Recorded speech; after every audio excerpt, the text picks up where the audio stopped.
Good morning, everybody. This is Tasha over here at Tasha's Tiny Homestead, gardening in Zone 8A in Northwest Georgia. It is Saturday, February 8th. It is about 9 o'clock almost in the morning. It is beautiful. A beautiful day here in Georgia. So I kind of want to do a quick video about what I'm doing because it could get very long if I get long-winded like I normally do. So quick thing. I want to start with the fact that I'm not sponsored by anybody. You can use whatever fertilizer you want. You can use whatever numbers you want. Last year I used a 222. That was an accident. Normally I use 444. I usually use Dr. Earth. Dr. Earth's like fertilizer. I love it. It works really, really well. This was on sale. And I'll tell you about why I chose this one besides it was on sale. So let's start with the fertilizer I'm using. So what I'm planning on doing right now is potting these tomatoes. You can see my tomatoes. They're in these single cells. They have their true leaves. And our peppers are, for the most part, looking pretty good. But you're starting to see some yellowing. So it tells me that they need some fertilizer. I normally add fertilizer when planting these, but I didn't today. So let's start with this one. I chose this fertilizer. Again, it was on sale. It is a 12-10-5. So that's, nitrogen is going to be the highest in here. I do like high nitrogen. I like my plants nice and bushy. And then I'll switch to actually lower nitrogen once they start to flower and things like that. So when looking at this, I want to look at how much good stuff is in the back of this. So I see 12% nitrogen, phosphate is 10%, You can see there's quite a bit of good stuff in here. So that is why I chose this one. Some people do not like to use synthetic. That is ultimately up to you. If you're organic, go organic. If you like if synthetic doesn't matter to you, then use synthetic. I don't judge. So, anyways, let's talk about what I have still to plant. So what I'm going to do today after I pot all these, I still have flowers and herbs to start. So I have some snapdragons. I have some dwarf varieties of tomatoes. These were given to me. Or maybe I planted those. I better make sure I didn't not double planting. Some more snapdragons, some yarrow, some Hungarian hearts. I got that. Somebody gave me that, gifted me that. So, I love these dianthus. They're so pretty. They are perennial. Yarrows are perennials. A lot of these are perennials, and I want to get them established. These pansies, I'm going to repurpose an old kitchen sink that I have. And I'm going to turn it on its side and plant these so that they kind of cascade out. I have some of these coleus. I've never grown those. Sorry about that. My dog started barking. So, and then I have some milkweed. I have some cilantro, some basil. I will never not plant basil with my tomatoes. Did that experiment. I kept hearing about companion planting, and I was like, well, let me see if this actually works. So I planted one trellis of my tomatoes with basil, one trellis of my tomatoes without basil. And what I did is I planted the basil mixed in with the tomatoes. I'm a messy, messy gardener. So I just put in everything in a spot wherever I can fit it. So I planted my tomatoes a foot apart. Not 18 inches, not 24 inches, not whatever they recommend. I literally did square foot. And some of them were not even a foot apart. Some of them were like 10 inches apart. Because I'm front yard gardening. I don't have a lot of space, but I want a lot of food. So, and you can do it. Definitely if you prune. I didn't prune. That was last year's my first year not pruning, and it was a jungle out front. It was fun. It was a fun jungle. It was like it was like seeking treasure because the cucumbers, I did cucumbers in there, and you would have to like hunt through the tomatoes to find them. It was great. But you couldn't keep on top of the weeds. So we're definitely going to do a little bit of pruning this year, just not as much. So yes, I do very intense gardening. I use every bit of space that I have, and I'm expanding a little bit on the front yard. So anyways, I did one with basil and without. The one without had aphids. Not bad. I do not have a bad aphid problem here where I'm at in Georgia. In Florida, when I gardened there, because last year was my first year here gardening, I had aphids really, really bad. Like they took out my tomatoes before I even got tomatoes, and I just gave up on them.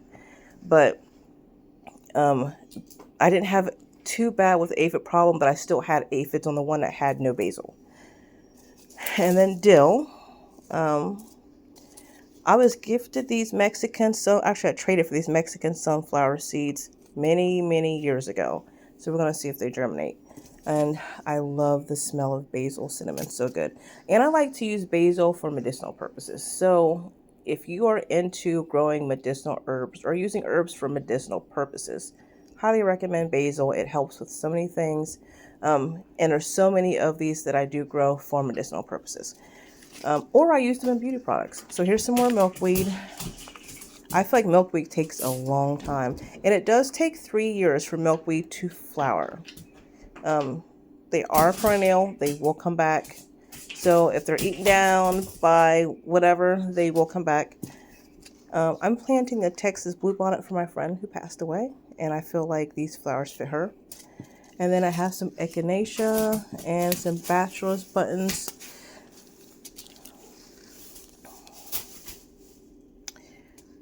Dwarf tomato. I'm going to try to really give these a Girl Scout go because I just don't have the patience and they end up drying out and dying out. And then some more coleuses, some more violas, and my arch nemesis are these brown cherries that never do anything for me. I also have some larkspur that is in the refrigerator because I didn't plant them out when I got real cold. And they do require cold stratification. Bells of Ireland does too. So I put it in the refrigerator and then I will plant it out.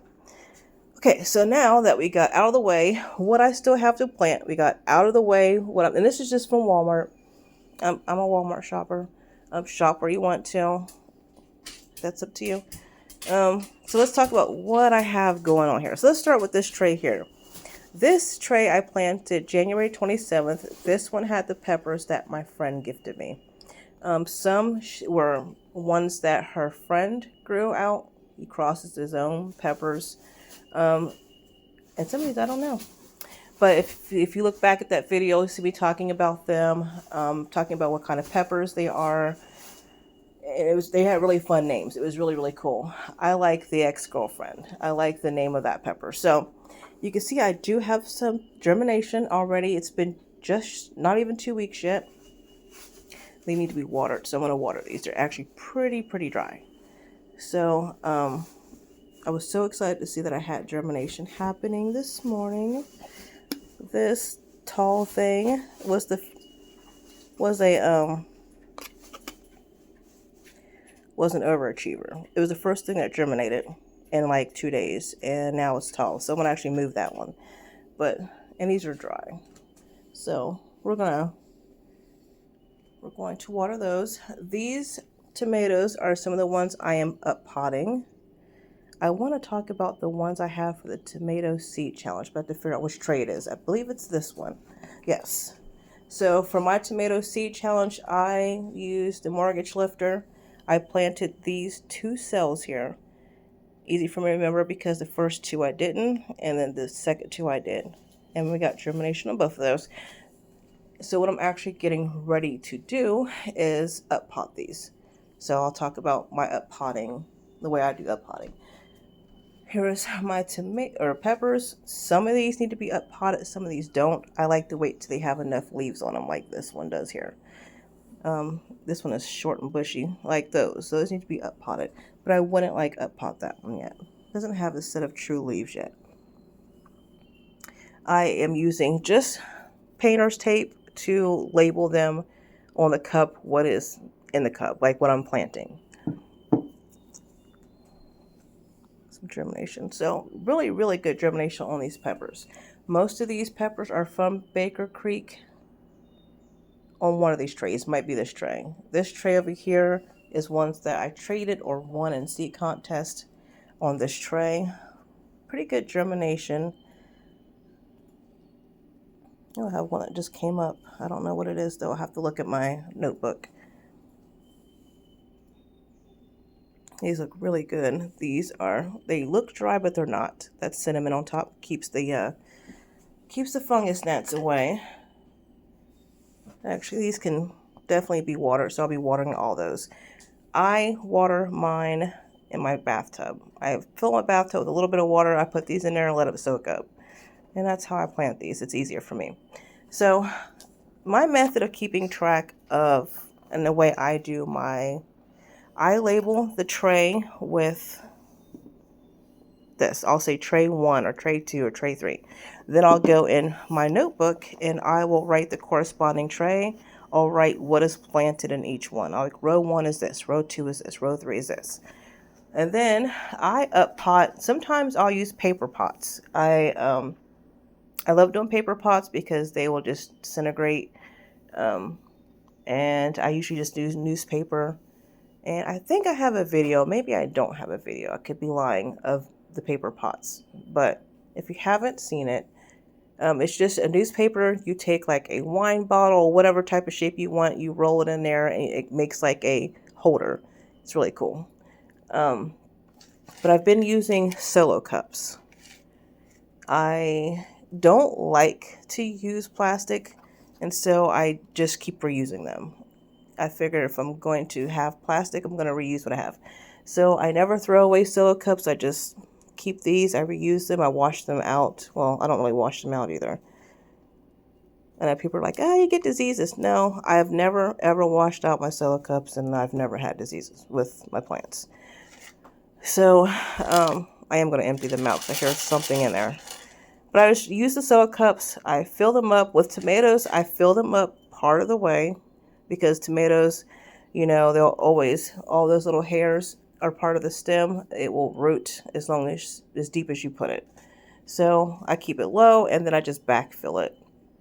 I then take the tape, and I label the cup with what it is.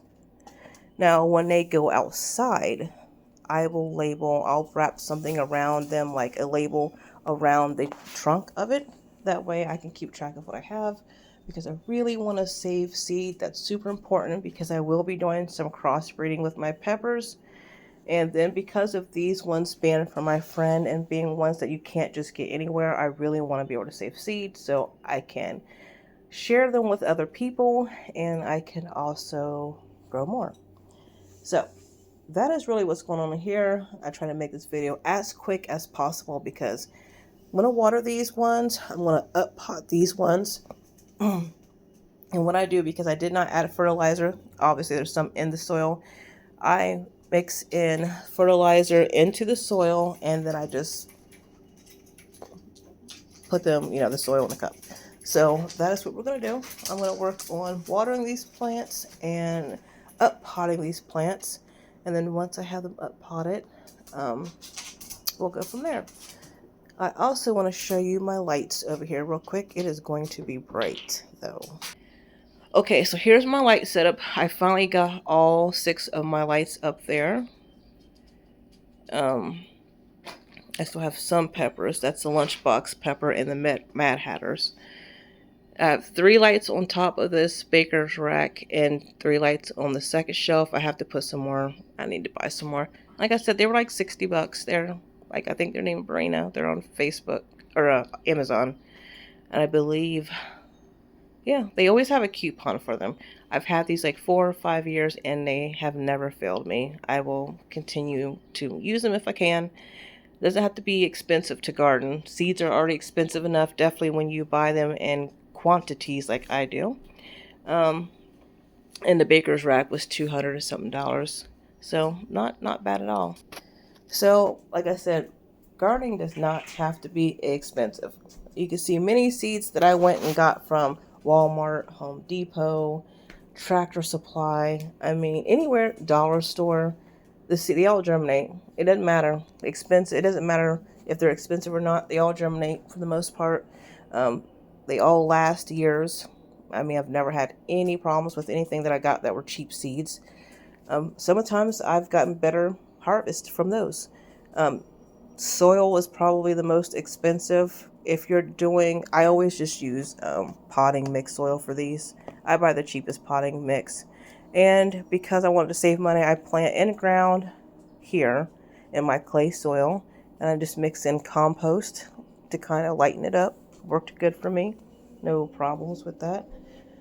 Buy it in bulk is also the best way. You can get like $40 can get you like a cubic yard of soil, and that's a pretty decent amount. So I highly, highly recommend doing it like that. Seeds can be an addiction too. I I reined myself in, and I did not buy any seeds at all this year. I wanted to reuse the seeds that I still have so they don't go bad. And I also wanted to, I did a lot of seed trades and won a lot of contests.